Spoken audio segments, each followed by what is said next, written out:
Hello, good morning.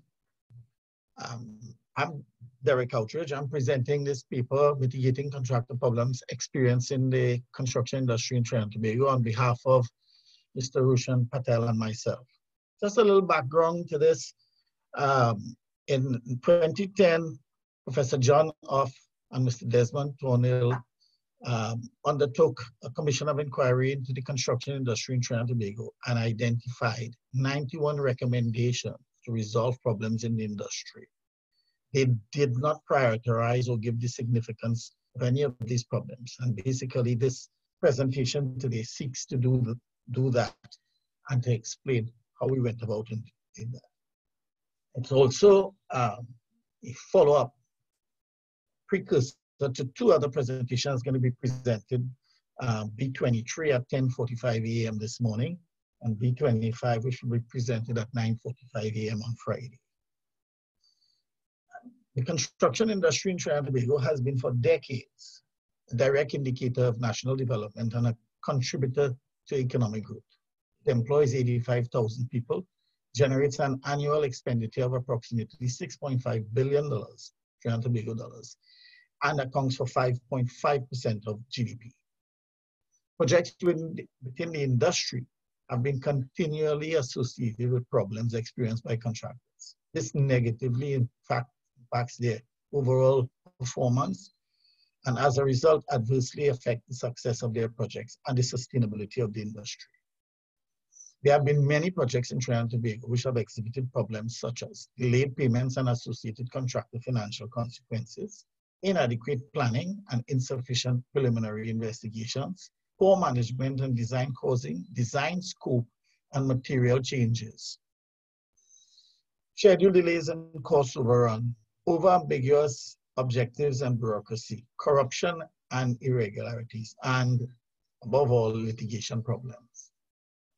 In 2010, Professor Off and Thornhill stated the consequences of these problems deprive local population of their value for taxpayers' money, high standards of specification of work performed, transparency and integrity, free and fair competition for local and foreign contractors.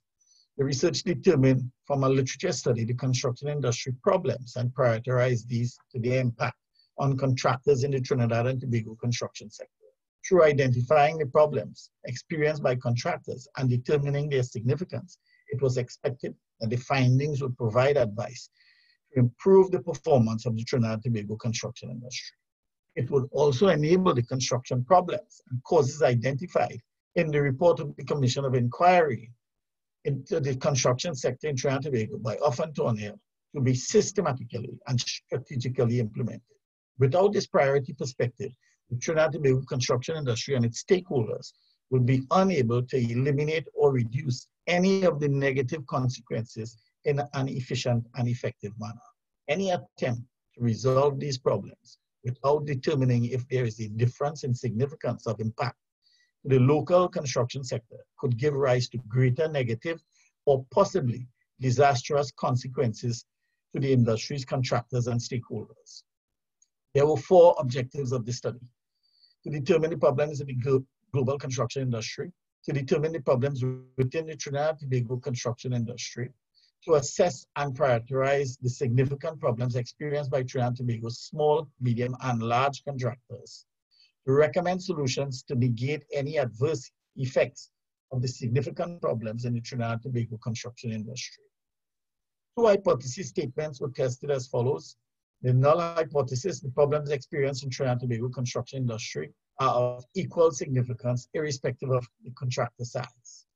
And the alternative hypothesis: the problems experienced in the Trinidad and Tobago construction industry are not considered to be of equal significance irrespective of the contractor size. The research structure of this study adopted a mixed method of qualitative and quantitative surveys. The study sought to determine the impact on small, medium, and large contractors and the problems in the local construction industry. The literature review illustrated a holistic view of the scale of construction problems studied in many countries. In the United Kingdom by Proverbs, Holt and Chio, in Taiwan by Yang and Wei, in Turkey by Kazaz, Ulubeli, and Tunkbiliki.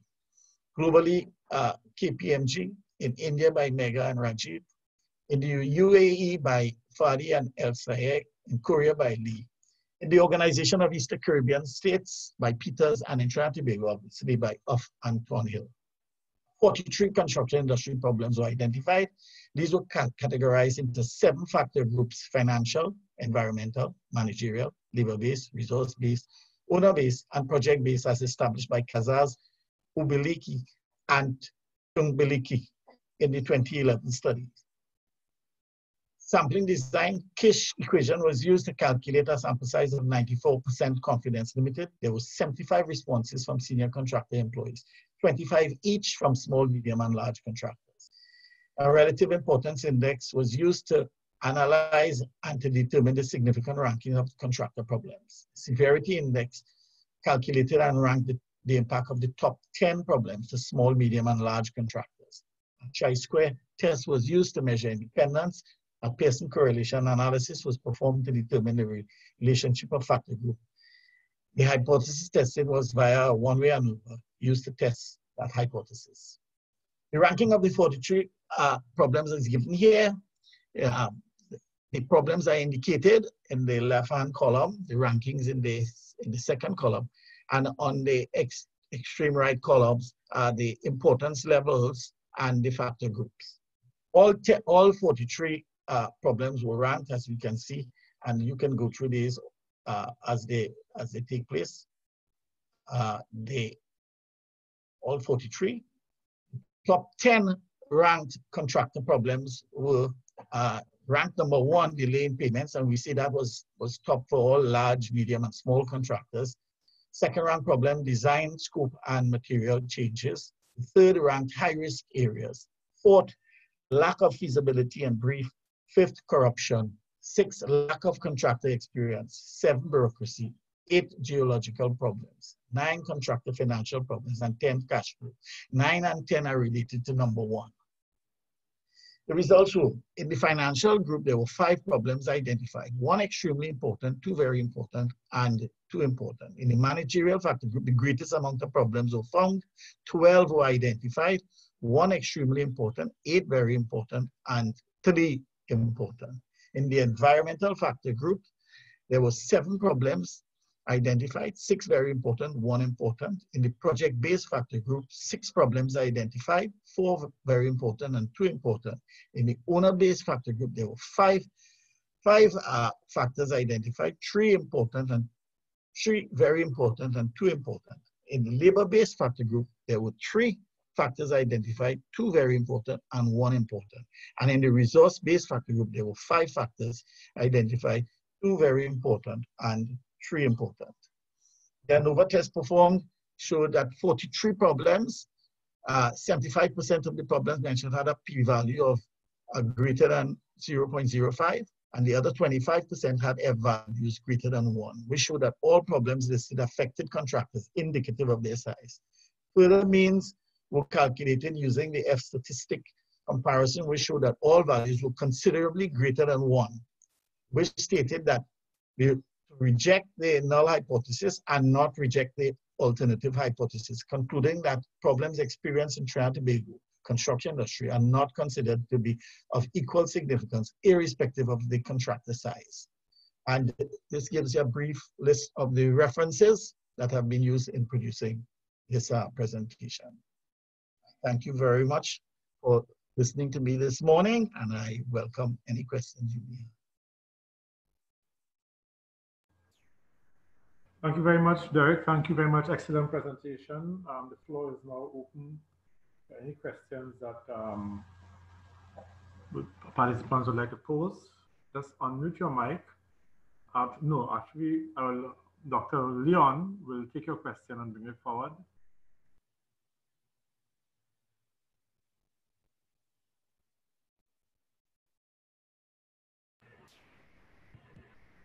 I'm not seeing any question in the chat right now, but I have a question just to pick Mr. Outridge's brain. The research summarized the industry. They look at all sectors and summarize it as one based on the results and the analysis done.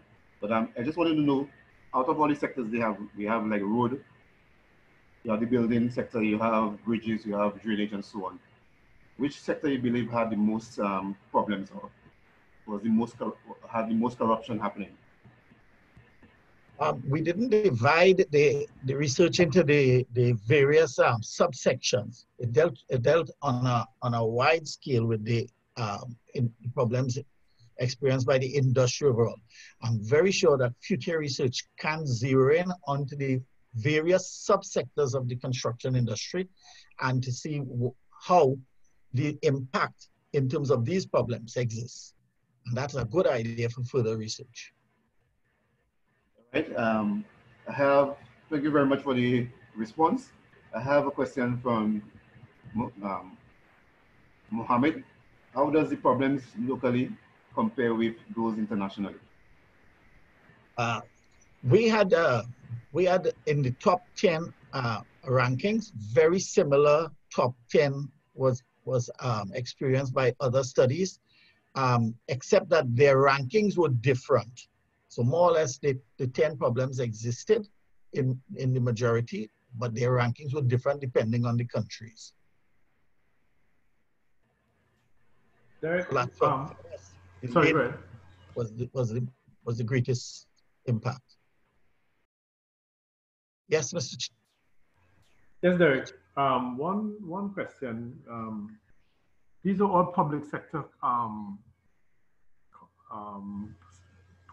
contracts, if I'm not mistaken.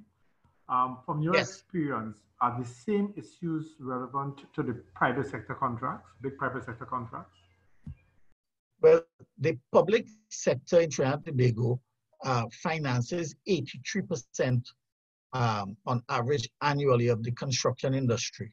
So I suppose that their problems are of greater significance.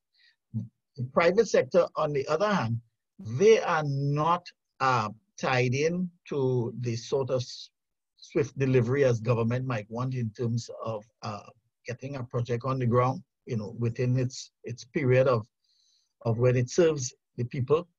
The private sectors would generally have more planning in their projects, and therefore the problems might be different. So it's another area that we were thinking of having separate research done on.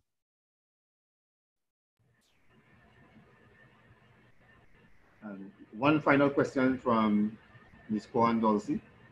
What measures are suggested for mitigating the problems? Is the research ongoing? And I'm very happy with that question. We have had further research. We have research that have been done on the client side to see how they have ranked their problems. We have the B23 paper that is looking at subsidiary plans during the planning stage of the construction industry being presented later this morning at 10:45. That will tell you the answers to the question on planning.